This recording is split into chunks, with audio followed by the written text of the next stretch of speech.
Previously on B1 Gang Adventures. Mga alahas siguro ang ninakaw. Kapkapan nyo. Maasahan po ninyo ang aming pagdalo. Vedasto Villago po Mahabang tanaw po ang inyong barangay sa bayan ng Batong Bughaw. Opo, madali pong ipagtanong. Oho, may anak ho akong teenagers. Talaga ho? Matutuwa po ang mga bata dahil mahilig pong mag-swimming sa dagat ang mga yon. Sige po. Asahan po ninyo at darating kami. Naglalangoy ang dalawa. May ilog sa likod ng bahay ni Daste na tumutuloy sa dagat. Dumating na lang si Monalet na nag-iisa. Paggabi na nun, hindi pa raw lumilitaw si Lily. Kanina pa raw siya sumisid sa ilog. Ilang dosenang lalaki kami. Sinuyod namin ang kahabaan ng ilog. Madaling araw na kami umuwi, pero hindi namin nakita si Lily. Ano ba kayo? Tulungan niyo ako sabi. Antigo rin pala ang mga santo nyo sa altar. Nadiskubre na pala ninyo ito? Madalas kami maglaro dito dati noong bata pa kami ni Monalet. Minsan daw ay tumigil dito sa bahay ng ilang araw ang mga opisyal ng sundalong Hapones. Host, totoo ba yan? Inuuto mo na yata ako eh. Totoo to. Sa katunayan, nasa pag-iingat ni Tata Daste ang mga coins na naiwan ni Gador. Ben, huwag mo nang halugugin ang mga kwarto dyan dahil kailangan na tayong makabalik sa handaan. Baka magduda na sila. Bayaan mo na lang si Eric. Grabe naman sa kakuriputan to. Hindi ba't nawala rin dati si Lily at hindi natagpuan kung hindi pa ito biglang lumitaw? May kutob akong hindi yun tingga. Os, buti naman at naniwala ang matandang hukluban na ikaw nga ang anak niyang si Lily. Hindi ko na kaya. Pagod na ako. Nakakatawa naman. Puro bulaklak ang mga pangalan nila. Rosa, Violet, Lily. Makalabas lang tayo pakakainin kita ng marami.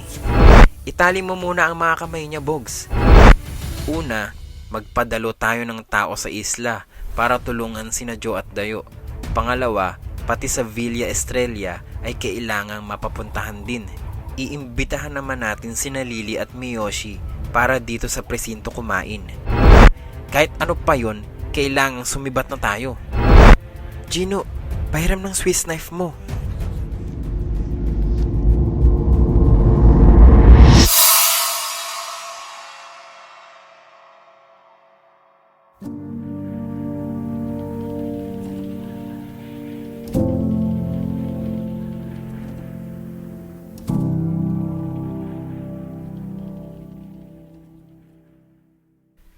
B1 Gang Adventure and Mystery Series. Case File Number 2. Lihim ng Batong Bughaw. Huling yugto. Poot ni Monalet. Natipon na naman sila sa pamamahay ni Amang Daste. Nandoon sina Hepe Hener, Mr. Rodrigo, Cabo Leon at ang 4 na kabataan. Sina Tenyente ay pabalik na sa Maynila upang dalhin sina Brenda at doon kasuhan. Kasama ni na Hepe si Monalet upang iharap sa matanda. Ngunit taliwas sa inaasahan ng lahat, walang pinakitang pagsisisi sa itsura ni Monalet. Nagmamatigas pa rin ito, hindi umaamin, hindi rin tumatanggi. Bakit ining? Tanong ni Amang Daste. Mabuti naman ang aming pakikitungo sa iyo. Hindi ka namin itinuring na iba. Doon napatid ang pananahimik ni Monalet. Itinuring niyo akong mabuting alila. Alila, gaya ng mga ninuno ko na itinuring ding alila ng mga ninuno nyo. Nagulat si Amang Daste. Totoong mulat mula pa ay katiwala na nila sa lupa ang mga ninuno ni Monalet. Pero sa probinsya ay pinagpapasalamatan ng maging katiwala kaysa sa ibang taong walang lupang sinasaka. Hindi nyo alam, ani Monalet, dahil hindi naman kayo interesado sa buhay namin maliban sa pagtatanim namin ng maayos, paglalaban ng malinis at pagluluto ng masarap. Pero kaapo-apuhan kami ni Gador. Kung hindi siya tinalo ni Kadaw ay kami sana ang nagaharing uri dito sa Batong Bughaw. Nagkatinginan sina Joe at Dayo. Hindi yata naisali ito sa kwento ng lola ni Dayo. Pero totoo ang sinabi ni Monalet na walang nagkaroon ng interes sa kwento ng lahi nito. Inilayo na ni Hepe si Monalet. Pinaupo muna sa isang tabi. Wala na nga ang anak kong si Lily. Malungkot na sabi ni Amang Daste sa kawalan. Nagwalang bigla si Monalet. Nanlilisik ang mga mata. Hindi nawawala si Lily. Halatang tuluyan ng nilisan ng katinuan. Nandoon lang siya sa isla. Matagal na nga siya doon eh. Kinilabutan silang lahat sa kakaibang ngiti ni Monalet. Walang nakatira sa isla. Malumanay na sabi ni Amang Daste. Maliban sa mga kambing at ilang unggoy. Nandun lang siya. Ngumiti ulit si Monalet. Ang yabang kasi niya. Pinagmamalaki niyang may bathing suit siya, samantalang ako'y shorts lang ang pampaligo. Tapos hindi naman pala siya magaling lumangoy. Naka-bathing suit pa. Tapos hindi naman pala marunong huminga sa ilalim ng tubig. Sandali ko lang naman siyang inilubog eh. Nasaan ang anak ko? Maingat ang panahanalita ni Amang Daste. Gusto niyang malaman ang lahat bago tuluyang mapatid ang hibla ng katinuan ni Monalet. Hindi naman siya pinansin ni Monalet. Patuloy pa rin ito sa pagbibida ng nangyari. Tila boses ng 12 anyos na bata ang tinig nito. Tumingin pa ng diretso kay Kiko bago nagpatuloy. Buti nga hinila ko pa siya sa buhangin. Ang bigat-bigat niya, akala nyo. Hirap na hirap akong itago siya, pero palagi ko namang inaayos ang krus niya. Kahit nga gabi, dinadala ko siya para yayain siyang maglaro, pero hindi naman niya ako pinapansin. Nakisiksik na si Kiko kay Boging. Kilabot na siya sa mga sinasabi ni Monalet. Ito pala ang nakikita niyang ilaw na gumagalaw sa isla. Amang Daste, hinawakan ni Hepe ang balikat ng matanda. Ibabalik ko na muna si Monalet sa presinto bago ko ipatingin sa mga doktor para lang makatiyak tayong hindi na itinuloy ni Hepe ang sasabihin. Huwag na nating kasuhan si Monalet, Hepe, sabi ni Amang Daste. Kay Brenda na lang ako magsasampa ng kaso. Isasabay ko na sa kaso ng mga Bartolome. Nagulat si Mr. Rodrigo sa narinig. Nabalitaan din ho ba ninyo ang nangyari kay Hans Bartolome? Tumango ang matanda. Kaya nga kita inimbitahan.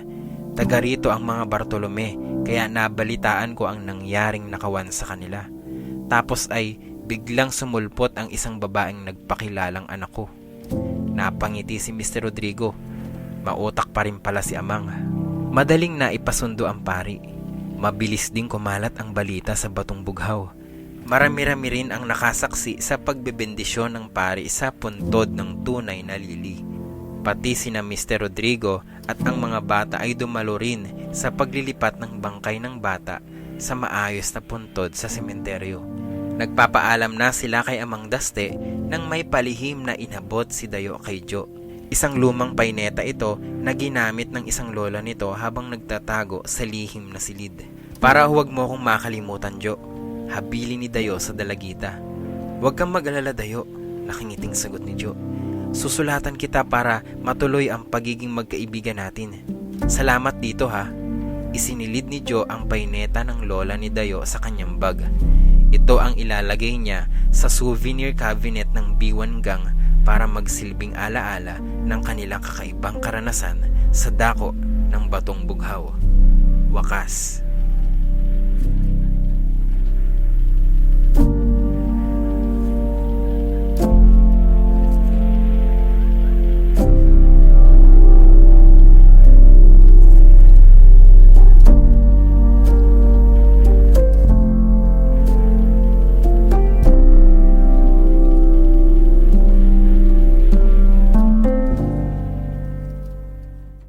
Shop Plato's Closet tax-free August 2nd through 4th for back-to-school styles. We sell the trendy, gently used styles you need to make a difference in the world and in your wallet for back-to-school shopping. Save up to 70% off regular retail prices by choosing recycled styles. Save even more when you shop tax-free this weekend. Make a change that others can respect and repeat. Shop Plato's Closet in North Charleston and West Ashley this year for your back-to-school looks. Plato's Closet, located in West Ashley on Sam Rittenberg Boulevard and North Charleston on Rivers Avenue. Want a website with unmatched power, speed, and control? Try Bluehost Cloud, the new web hosting plan from Bluehost, built for WordPress creators by WordPress experts. With 100% uptime, incredible load times, and 24/7 WordPress priority support, your sites will be lightning fast with global reach. And with Bluehost Cloud, your sites can handle surges in traffic no matter how big. Plus, you automatically get daily backups and world-class security. Get started now at Bluehost.com.